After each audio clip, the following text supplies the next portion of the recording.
Mini, കാര്യങ്ങളൊക്കെ അറിഞ്ഞു. വഴിയിൽ വെച്ച് അങ്ങനെ പറഞ്ഞോന്റെ പേര് സുധീഷ് കുമാർ. സുധി എന്ന് വിളിക്കും. ആളെങ്ങനത്തോനാണെങ്കിലും എംകോമിന് ഫസ്റ്റ് ക്ലാസ്സാ. ഇപ്പൊ MBAക്ക് പഠിക്കുന്നു.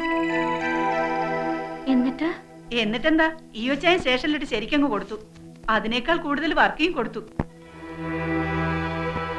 അടികൊണ്ട് പൊട്ടിയടത്തെ മരുന്ന് വയ്ക്കാനാ മണ്ടന്മാര് ചെന്നത് കുട്ടിച്ചന്റെ ഡിസ്പെൻസറിയിലാ. അവിടുന്ന് കിട്ടി ശരിക്ക്.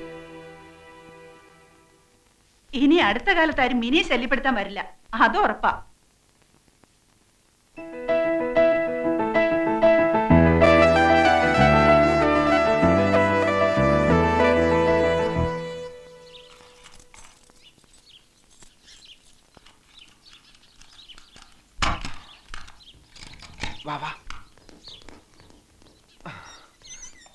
ഇനി ഒരു അറേഞ്ച്മെന്റ് ഉണ്ടാകുന്നത് വരെ ഇവിടെയാണ് നിന്റെ താമസം. കൂടി വന്ന 2 days. എവിടെ? ലോഡ്ജ് ഉടമയും ജീവനക്കാരും ഒന്നും അറിയാതെ സൂക്ഷിച്ചോളണം. ഒന്ന് പിടിച്ചേ. ഭക്ഷണവും വെള്ളമൊക്കെ ഞങ്ങൾ സമയാസമയങ്ങളിൽ എത്തിച്ചോളാം. ഇവിടെ അങ്ങനെ ആരും വരാറില്ല. അഥവാ വന്നാൽ തന്നെ ദേ ഇതിന്റെ അടിയിൽ ഒളിച്ചോളണം. ഇതിന്റെ അടിയിൽ ഒളിച്ചോളണമെന്ന് പറഞ്ഞത് കേട്ടാ. ഞങ്ങൾ പോക്കോട്ടെ, വാ. അച്ഛനെ അധികം സങ്കടപ്പെടുത്തുകയും ചെയ്യരുത്. രാധു, എടാ സൂക്ഷിച്ചോണേ. എന്ത്? ചുമ്മാ പേടിപ്പിക്കാതെ പോടാ. വരട്ടടാ.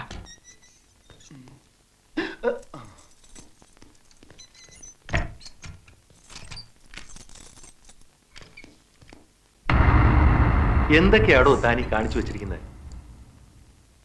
ആരുടെ പരാതിയുടെ പുറത്താ താനാ പിള്ളേരെ അറസ്റ്റ് ചെയ്തേ? 3 മണിക്കൂർ സ്റ്റേഷനിൽ കൊണ്ടിരിച്ചതിന് കോൺസ്റ്റബിൾമാർ സാക്ഷികളാ. താൻ എന്നിട്ട് എന്താ കേസ് രജിസ്റ്റർ ചെയ്യാഞ്ഞ്? ഇപ്പോഴതിലൊരുത്തനെ കാണുന്നില്ല, പോലീസ് മർദ്ദനത്തിൽ മരിച്ചതായി സംശയിക്കുന്നു എന്നൊക്കെ പറഞ്ഞാണ് തമ്പുരാൻ സാർ പരാതി തന്നിരിക്കുന്നത്. വലിയ പിടിപാടൊക്കെ ഉള്ള ഒരു കുഴപ്പക്കാരനാ അദ്ദേഹം. എവിടെയെങ്കിലും പോയി പയ്യനെ കണ്ടുപിടിച്ചോണ്ടോ എന്ന് കേസ് ഒതുക്കിയില്ലെങ്കിൽ തന്നെ സസ്പെൻഡ് ചെയ്യാതിരിക്കാൻ എനിക്ക് പറ്റില്ല.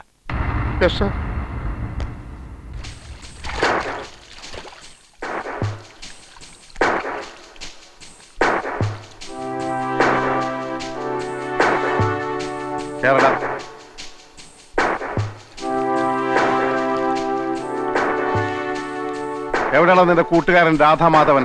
എനിക്കറിയില്ല. എന്റെ അടുത്ത് വേലയും പറയണൊന്നും വേണ്ട. നിനക്കറിയില്ലല്ലേ? ഇല്ല. നിന്നെ കൊണ്ട് പറയിപ്പിക്കണോ? എടാ, ഒരു രാത്രി മുഴുവൻ തലകീഴായി കെട്ടിത്തൂക്കിട്ടാ നീ താനെ പറയും. അതെന്നെ കൊണ്ട് ചെയ്യിച്ച് അടങ്ങുമല്ലേ? പറയടാ, അവനെവിടെ? തലകീഴായി കെട്ടിയിട്ട് നോക്ക്, പറയുമെന്നറിയാലോ. എടാ വേണ്ട, വഷളാക്കണ്ട. അന്ന് ഞങ്ങളെ തല്ലിയ കൂട്ടത്തിൽ സാറിന്റെ തല്ല് രാധുവിന്റെ തലക്കേറ്റു. രക്തം കട്ടിപിടിച്ച് അവൻ കുഴഞ്ഞു വീണു. ഉടൻ മരിക്കുകയും ചെയ്തു. ആര്? എന്ത്? എപ്പോ? രക്തോ? ജീപ്പിൽ എടുത്തുകൊണ്ടുപോയ മൃതദേഹം സാറ് കുഴിച്ചിട്ടോ അതോ ചുട്ടുകരിച്ചോ? എന്തുവാ? സുപ്രീം കോടതി വരെ ഞങ്ങൾ സാറിനെ കയറ്റി ഇറക്കും. വേണ്ടി വന്നാലേ ചുട്ടുകരിഞ്ഞ് അവന്റെ അസ്ഥിയും ഹാജരാക്കും. നീ ആള് വിചാരിച്ചതുപോലെ അല്ലല്ലോ. എവിടം വരെയൊക്കെ കയറി ചിന്തിച്ചത്? കൊള്ളത് തുറന്നു പറയാമല്ലോ. നമ്മളിങ്ങനെ വഴക്കിട്ട് നടന്നിട്ട് ആർക്കും ഒരു പ്രയോജനമില്ല. മറിച്ച് നമ്മൾ സുഹൃത്തുക്കളായിരുന്നാൽ എന്നെ കൊണ്ട് തനിക്ക് ഒരുപാട് പ്രയോജനങ്ങളൊക്കെ ഉണ്ട്. ഞാൻ ചുമ്മാ പറയില്ല. എന്താ, ഫ്രണ്ട്സ് ആയിക്കൂടെ? സാറിന് ഇഷ്ടമാണെങ്കിൽ ഞാൻ റെഡി. ഓക്കെ, അപ്പൊ നമ്മൾ ഫ്രണ്ട്സ്. നമുക്കൊന്ന് ചുറ്റാനൊക്കെ പോണം. ഹണ്ടിങ് ഇഷ്ടമാണോ? ഹണ്ടിങ് അതിനൊക്കെ പോയാലോ ജോളിയാകാൻ പറ്റൂ. അതിനു മുമ്പ് എനിക്ക് ആ രാധുവിനെ ASP മുമ്പിലൊന്ന് ഹാജരാക്കണേ. അല്ലെങ്കിൽ കുഴപ്പ. അപ്പൊ ആ പ്രശ്നം ആദ്യം തീർക്കാം. സാറ് വിഷമിക്കൊന്നും വേണ്ട, അവൻ ചത്തിട്ടൊന്നുമില്ല. അത് പിന്നെ എനിക്കറിയത്തില്ലേ. തൽക്കാലം ഞാൻ അവനെ ഒരിടത്ത് ഒളിപ്പിച്ചു വെച്ചിരിക്കുക. എവിടെ? അതെവിടെ?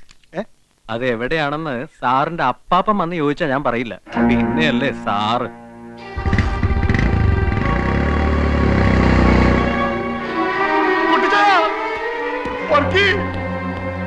കുട്ടിച്ചായ, ഞാനിപ്പോ സസ്പെൻഷനിലാവും. എടാ വർക്കി, ആ 3 പേര് രാധു എന്ന് പറഞ്ഞ ഇപ്പൊ കാണുന്നില്ല. ഞാൻ തല്ലിയിട്ട് മരിച്ചാണെന്ന് പറഞ്ഞ അവന്റെ അച്ഛനൊരു പ്രൊഫസറുണ്ട്, അയാളിപ്പോ കേസ് കൊടുത്തിരിക്കുന്നു. വെറുതെ എവിടെ കൊണ്ട് ഒളിപ്പിച്ചു വെച്ചത് അവന്മാര് കളിക്കുക. ആ സുധി എന്ന് പറയുന്നത് ഞാൻ വിരട്ടി നോക്കി, അവൻ വരണമെന്നില്ല. ആ രാധു ഒരു സ്ഥലത്തുണ്ട്, അതെവിടെയാണെന്ന് നമ്മുടെ അപ്പാപ്പൻ ചോദിച്ചപ്പോഴും പറയില്ലെന്ന്. അപ്പാപ്പന് പറഞ്ഞു? അതും കേട്ടിട്ട് വന്നല്ലോ ചോദിച്ചാൻ ഇങ്ങോട്ട്. തല്ലി ഓടിക്കണ്ടവനെ.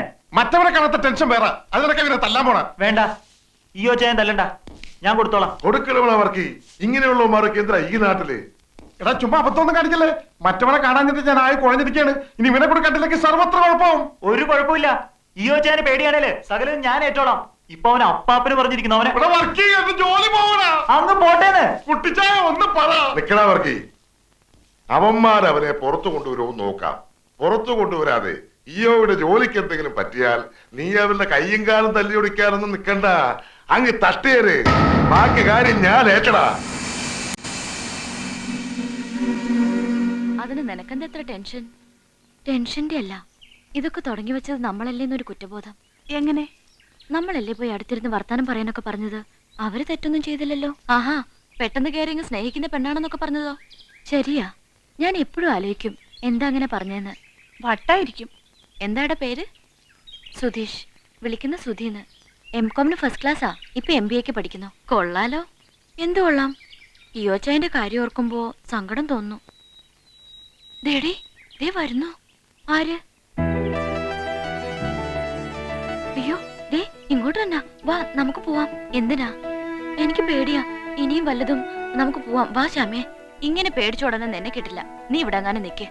വെറുതെ എന്തിനാ? നീ വരുന്നുണ്ടോ? ഇല്ല, ഞാൻ പോവാ. മിനി,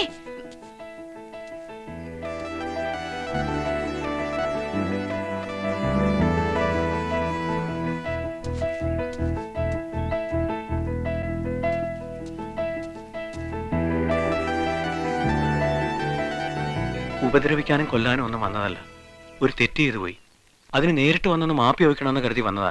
അതിനെന്തിനാ ഇങ്ങനെ പേടിച്ചോടുന്നേ? 2-3 ഇടത്ത് വെച്ച് കണ്ടിട്ടുണ്ട്, പരസ്പരം ശ്രദ്ധിച്ചിട്ടുണ്ട്. അത്രയല്ലേ ഉള്ളൂ മിനിക്ക് എന്നോടുള്ള പരിചയം. പക്ഷെ ഞാനൊരു1000 വട്ടം മിനിയെ അല്ലാതെ കണ്ടിട്ടുണ്ട് എൻ്റെ സ്വപ്നത്തിൽ. എന്നാൽ ഒരിക്കൽ പോലും മിനിയുടെ മുമ്പിൽ ഒരു ശല്യമായി വരരുത് എന്നെനിക്ക് നിർബന്ധമുണ്ടായിരുന്നു. പെട്ടെന്ന് അറിയാതെയാണെങ്കിലും അന്ന് ആ റെസ്റ്റോറൻറ്റിൽ മിനി എൻ്റെ അടുത്ത് വന്നിരുന്നപ്പോൾ അടുപ്പത്തിൽ വർത്താനം പറയാനൊക്കെ പറഞ്ഞപ്പോൾ ദൈവം എൻ്റെ കാര്യത്തിൽ എന്തൊക്കെയോ തീരുമാനിച്ചിരിക്കുന്നതൊക്കെ ഞാനങ്ങ് കയറി ഭ്രമിച്ചു പോയി. അതാ പെട്ടെന്ന് ഒരാൾ എൻ്റെ ആരാണെന്ന് ചോദിച്ചപ്പോൾ ഞാനങ്ങനെ പറഞ്ഞു പോയത്. പറഞ്ഞത് സത്യമായിരുന്നെങ്കിലും പറയരുതായിരുന്നെന്ന് പിന്നീട് തോന്നി. അതിന് മനസ്സ് മുഴുവൻ തുറന്ന് ഞാൻ മാപ്പ് ചോദിക്കുക. മാപ്പ്. നന്നേ. കൂട്ടുകാരനെ എവിടാ കൊണ്ട് ഒളിപ്പിച്ചു വെച്ചിരിക്കുന്നേ? എന്തിനാ ഇങ്ങനെയൊക്കെ? എങ്ങനെയൊക്കെ? ഇനി ഇങ്ങനൊന്നും വേണ്ട. അന്ന് അടുത്ത് വന്നിരുന്നതിനും വർത്താനം പറഞ്ഞതിനും ഞാനും മാപ്പ് ചോദിക്കുക. വാശിയും വൈരാഗ്യമൊക്കെ കളഞ്ഞ് കൂട്ടുകാരനെ പുറത്തു കൊണ്ടുവന്നേര്. എന്നിട്ട് എല്ലാം മറന്നേര്. എല്ലാം. ഞാൻ ചെയ്ത തെറ്റിന് നിരപരാധികളായ എൻ്റെ കൂട്ടുകാർക്കും കിട്ടിയ ഒരുപാട് ശിക്ഷ. അതിൻ്റെ ദേഷ്യം അവർ തീർക്കുമ്പോൾ വേണ്ടാന്ന് പറയാൻ എനിക്കെങ്ങനെ പറ്റും? എന്നാലും മിനി പറഞ്ഞുകൊണ്ട് ശ്രമിച്ചു നോക്കാം പരമാവധി. പിന്നെ എല്ലാം മറക്കണമെന്ന് പറഞ്ഞില്ലേ, മറക്കാം. എൻ്റെ വാശിയും എൻ്റെ വൈരാഗ്യം ഒക്കെ ഞാൻ മറക്കാം. പക്ഷേ പഴയ ജന്മത്തിൽ എന്നോ കണ്ട് കൊതി തീരാത്തൊരു മുഖമുണ്ട്. ആ മുഖം എനിക്ക് മറക്കാൻ പറ്റില്ല ഒരിക്കലും.